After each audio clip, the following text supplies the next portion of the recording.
মানুষের সম্পর্ক ততক্ষণই ভালো থাকে যতক্ষণ না তার স্বার্থে আঘাত লাগে। স্বার্থে আঘাত লাগলে তখন কিন্তু দেখা যায় যে এই মানুষটিই কিন্তু খারাপ হয়ে যায়। যেমন করে আমরা মোবাইল সার্ভিসিংয়ের কাজ করি। মোবাইলে কাজ করতে গিয়ে কোনো সময় কোনো সমস্যা কিন্তু হতেই পারে। তখন সেই কাস্টমারের আসল চেহারা বের হয় যে তারা কি বলে। এবং কি অনেক সময় অনেক দোকানদার আছে যারা হচ্ছে কোনো মোবাইলে কোনো সমস্যা দেখা দিলে সেই সমস্যা নিয়ে কিন্তু আর পরবর্তীতে কাজ করতে চায় না। এই সমস্যাগুলো আসলে অনেক বেশি আমাদের এই সেক্টরে।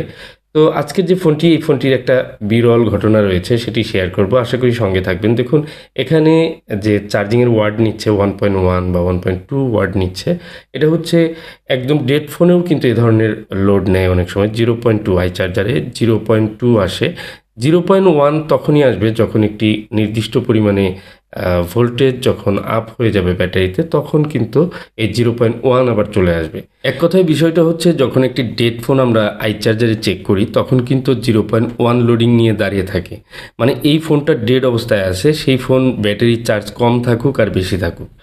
আর কিছু কিছু ডেড ফোনের ক্ষেত্রে 0.2 আসে যখন ব্যাটারিটি ডাউন থাকে, এবং কি তখন র্যাম যদি ডিসকানেক্টেড থাকে তখন কিন্তু 0.2 এসে ব্যাটারি 3.5 আসার পর সেটি আবার 0.1 হয়ে যায়।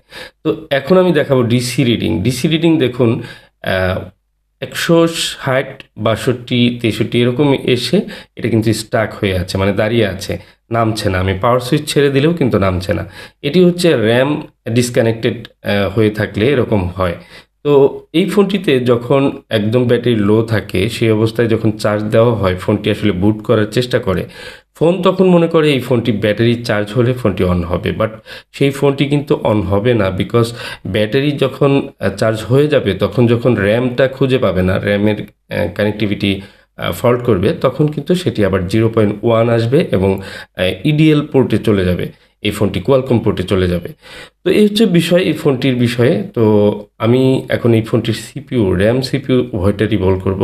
তো প্রত্যেকটা ভিডিও হয়তো একই মডেলের ফোন, আপনারা অনেকেই বিরক্ত হন আমি জানি।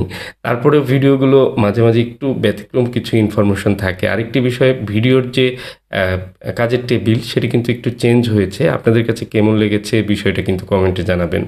তো এর আগের যে সিস্টেম ছিল 4K রেজলিউশনের ভিডিও থাকলেও আগেরটা বারবার ব্লার হয়ে যেত, অনেক সমস্যা হতো, দু একজন কমপ্লেন করেছেন, যে কারণে আমি কিন্তু আবার একটু পরিবর্তন করেছি।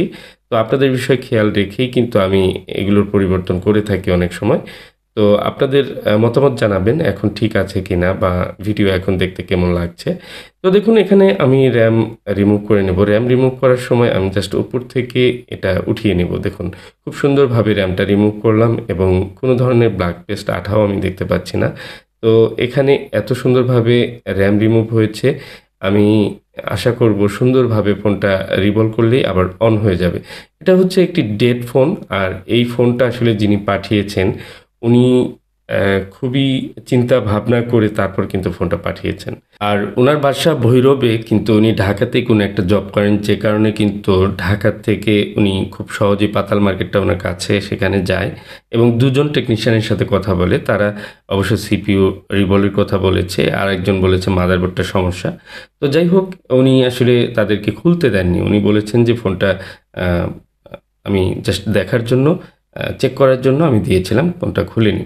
তো আমিও কিন্তু ফোনটা দেখলাম যে একদম ইনটেক রয়েছে, ফোনটা এখনও পর্যন্ত খোলা হয়নি। তো র্যাম সিপিইউ রিবোলিংয়ের কাজগুলো আমার যেহেতু অনলাইনে অনেকগুলো দেওয়া আছে, উনি অনেকগুলো ভিডিও দেখে ওনার কাছে মনে হয়েছে যে আমার কাছে দিলে ওনার ফোনটা ঠিক হবে, এবং উনি অনেক আস্থা এবং বিশ্বাস নিয়ে আমার কাছে কুরিয়ারে পাঠিয়েছেন। উনি পাঠিয়েছেন কুলিয়ারচর, কিশোরগঞ্জ থেকে। তো উনি এখন বাড়িতে আছেন বর্তমানে।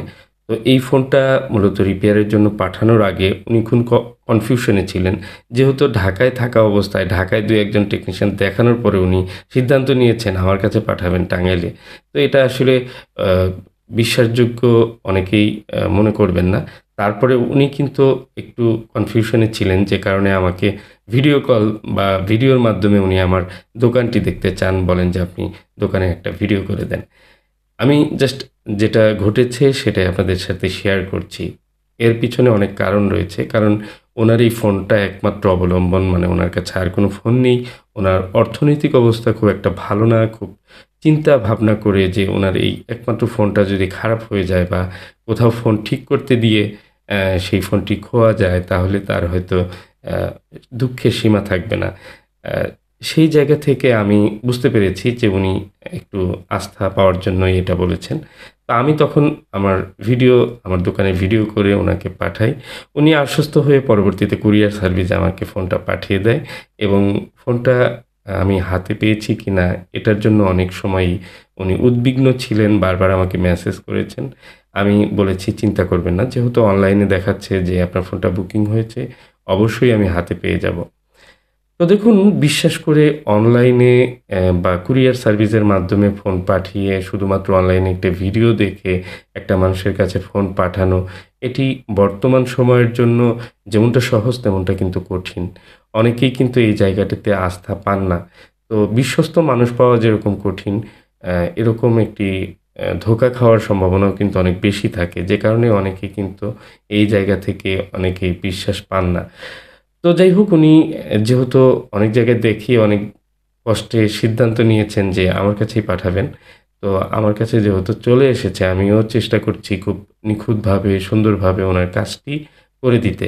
এবং কি ওনার ফোনটি অ্যাকচুয়ালি এভাবে কতটুকু সুন্দরভাবে কাজ করতে পারছি, সেটা আপনারা মূল্যায়ন করবেন আমার কাজের অ্যা সৌন্দর্য কতটুকু হয়েছে এবং সব সুন্দরভাবে ক্লিন করে, নিট অ্যান্ড ক্লিনভাবে আইসি রিভলভ করে আমি ইনস্টল করছি। এবং সেই সাথে আইসি রিভলভ করে ইনস্টল করার পর ওনার ফোনটি অন হয় কিনা অ্যাকচুয়ালি সেটাও কিন্তু দেখার বিষয় আমাদের। আর সবথেকে বড় কথা হলো যে একটা ফোনের কাজ করার পর যদি কাজটা না হয়, আনসাকসেস হয় কোনোভাবে, সেটিকে কিভাবে সাকসেস করা যায় বা সর্বোচ্চ চেষ্টা করে দেখা যায়। কারণ এই ফোনটা ফ্রেশ যেহেতু একটি ফোন, আমার কাছে সর্বোচ্চ সাপোর্ট এই ফোনের রয়েছে। যে কারণে এই ফোনগুলো কিন্তু আমার কাছ থেকে ঠিক হওয়ার সম্ভাবনা অনেক বেশি। আর আরেকটা বিষয় হচ্ছে যে এই ফোনের যেহেতু অনেক কাজ করেছি এবং এর সিপিইউ পাওয়া যায়, র্যাম পাওয়া যায়, এগুলো চেঞ্জ করাও যায়। সো কোনোভাবে যদি কোনো ফোনের কোনো কিছু প্রয়োজন হয় সেটির সাপোর্ট পাওয়া যাবে। এই একটা সুবিধা, কারণ এই মডেলের এত পরিমাণে কাজ করেছি, এখনও পর্যন্ত প্রচুর পরিমাণে কাজ কিন্তু করছি। যদিও ভিডিও আসলে এগুলো আপলোড দেওয়া হয় না। এই মডেলটা কাজ করতেই সারাদিন চলে যায়, এই আরকি। তো যাই হোক, র্যাম সিপিইউ রিবোলিং অলরেডি কমপ্লিট হয়েছে। এবার আমরা চেক করব। আর আমি আশা করব যে ফোনটা সুন্দরভাবেই অন হয়ে যাবে। এবং কি দেখুন, পুরো মাদারবোর্ডটি কিন্তু এখনও চকচক করছে। মানে মাদারবোর্ডটিতে যে কাজ করা হয়েছে সেটা খুবই সুন্দরভাবে করা হয়েছে। আশা করি আপনারা সেটা দেখেই বুঝতে পারছেন। এবং কোনো ধরনের বার্নিং বা কোনো ধরনের পেস্ট লেগে থাকা বা ঝলসে যাওয়া, কালার ঝলসে যাওয়া, এরকম কোনো সিম্পটম কিন্তু এই মাদারবোর্ডে নেই। তো যাই হোক, আমি মাদারবোর্ড চেক করার জন্য ডিসপ্লে প্যানেলটি নিয়ে নিচ্ছি। আর হচ্ছে এই ব্যাটারিটি কিন্তু ডাউন ছিল। কারণ আপনারা নিশ্চয়ই দেখেছেন যে স্টাক হয়ে থাকতো রিডিংটা। স্টাক হয়ে থাকলে ব্যাটারি ড্রেন হয়ে যায়। তো আমি এ কারণে একটু বাহির থেকে চার্জ করে নিলাম, কুইক চার্জ। এবং ফোন অলরেডি কিন্তু বুট করেছে, অন হয়েছে এবং পুরোপুরি অন হওয়া পর্যন্ত একটু ওয়েট করব।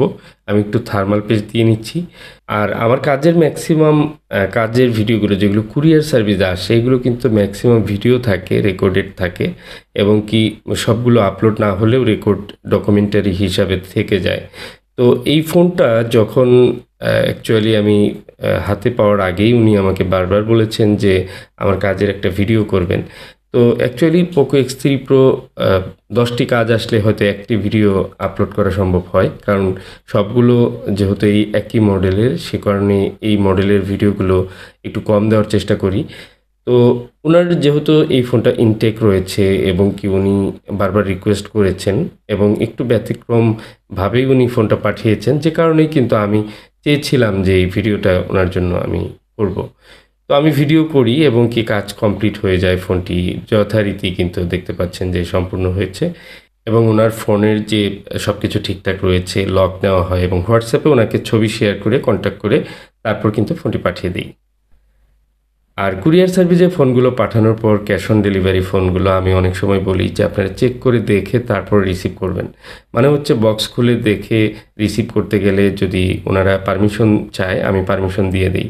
এরপর উনি বক্সটা খুলে যখন চেক করলেন, দেখলেন ডিসপ্লেটা ভাঙা বা একটু ক্ষতিগ্রস্ত হয়েছে এবং গ্রিন লাইন পড়েছে। এটাই প্রথম কুরিয়ার সার্ভিসে এরকম হয়েছে আমার একটি ফোন। তো তখন আমি বলি যে বক্সের কী অবস্থা? উনি বলে যে বক্সটা আঘাতপ্রাপ্ত, দেখে বোঝা যাচ্ছে যে কোনো একটা চাপ লেগেছিল। তখন বললাম যে কোনো টেনশন করবেন না, এটা কুরিয়ার সার্ভিস দায় বহন করার কথা। যদি না করে সম্পূর্ণ আমি আরেকটা অরিজিনাল ডিসপ্লে দিয়ে আমি আপনার ফোনটা আবার কমপ্লিট করে পাঠিয়ে দিব। চিন্তা করবেন না, আমার কাছে পাঠিয়ে দিন। এটা ছিল একদম ব্যতিক্রম একটি ঘটনা।